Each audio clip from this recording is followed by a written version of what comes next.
Explorando el enigmático crimen de los Galindos en España. El caso de los Galindos es uno de los crímenes más enigmáticos de la historia reciente.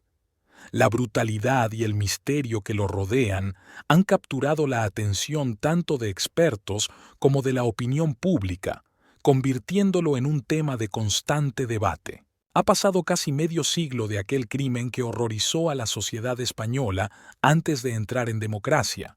El 22 de julio de 1975 saltaba la noticia en Sevilla de un crimen de 5 personas en la finca Los Galindos de la localidad sevillana de Paradas. A pesar de que ya caía el sol, las temperaturas rondaban los 49 grados a la sombra.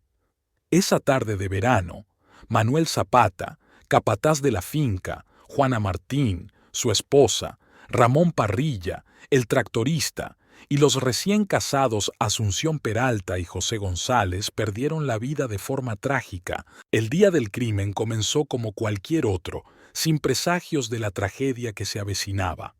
A medida que avanzaron las horas, los eventos se fueron sucediendo con una rapidez y violencia que dejaron a todos en estado de shock y confusión. Al llegar a la escena del crimen, los investigadores se encontraron con un panorama desolador: cuerpos esparcidos y signos evidentes de violencia.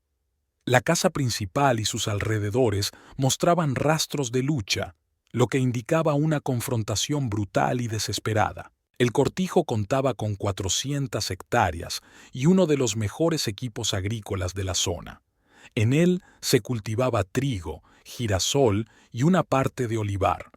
De ahí que Antonio Fenet, uno de los trabajadores de la finca, tardase en percatarse de que salía humo de una parte de la vivienda, localizada a unos cuantos metros de donde labraba en ese momento.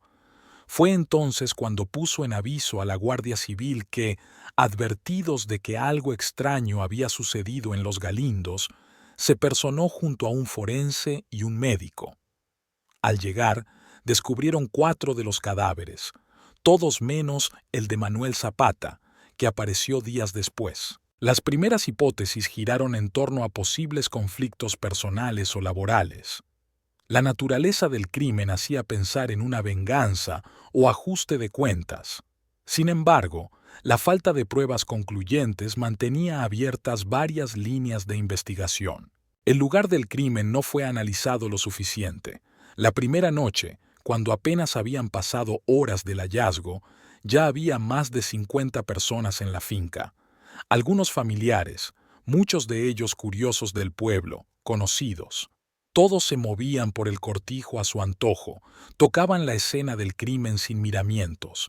Ni siquiera la Guardia Civil, que limpió la zona para adecentarla y que no saliera tanta sangre en la prensa. También se cambió en varias ocasiones la escopeta, una de las armas del crimen, para fotografiarla en distintas localizaciones de la finca.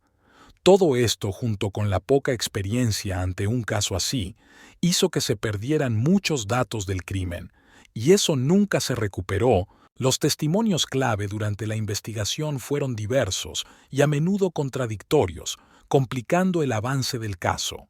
Algunos vecinos relataron haber visto movimientos sospechosos, mientras que otros afirmaban no haber notado nada inusual, creando una atmósfera de incertidumbre y confusión. Las autopsias revelaron que Manuel Zapata y su esposa fueron asesinados por golpes con una pieza metálica de una empacadora, máquina agrícola para la paja.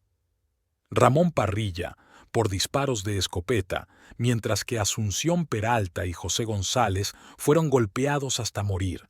Posteriormente fueron quemados. Las múltiples hipótesis, con una investigación insuficiente y sin bastantes fuentes oficiales a las que remitirse, las teorías fueron cambiando durante los años.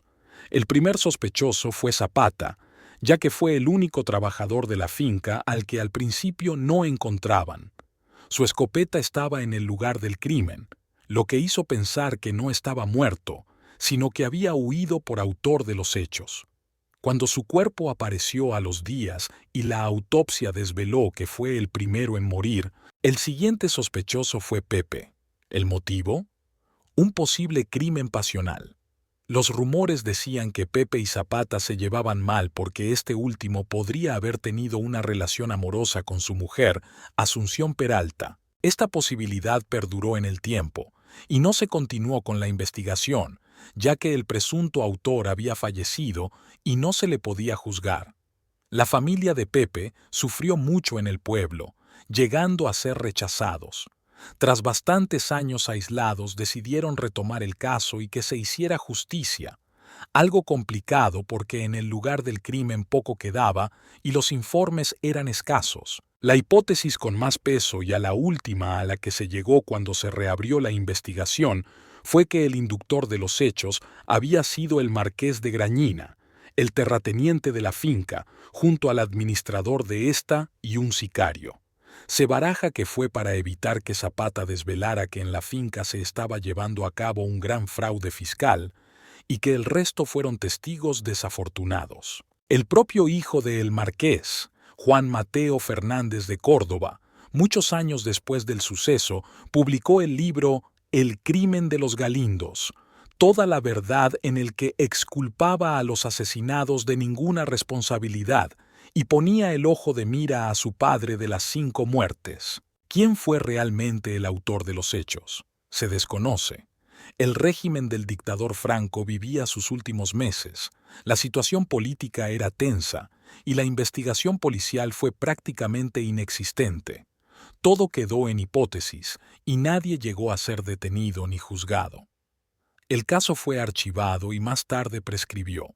El sumario del caso, con más de 1000 folios, se encuentra en paradero desconocido desde agosto de 2014, desde el derrumbamiento del techo de las dependencias del juzgado de Marchena. El misterio de los Galindos sigue siendo un enigma no resuelto que ha capturado la imaginación de generaciones. A pesar de los avances tecnológicos y las investigaciones renovadas, las respuestas definitivas siguen eludiendo a investigadores y curiosos por igual. Espero que les haya gustado el video. Hasta pronto.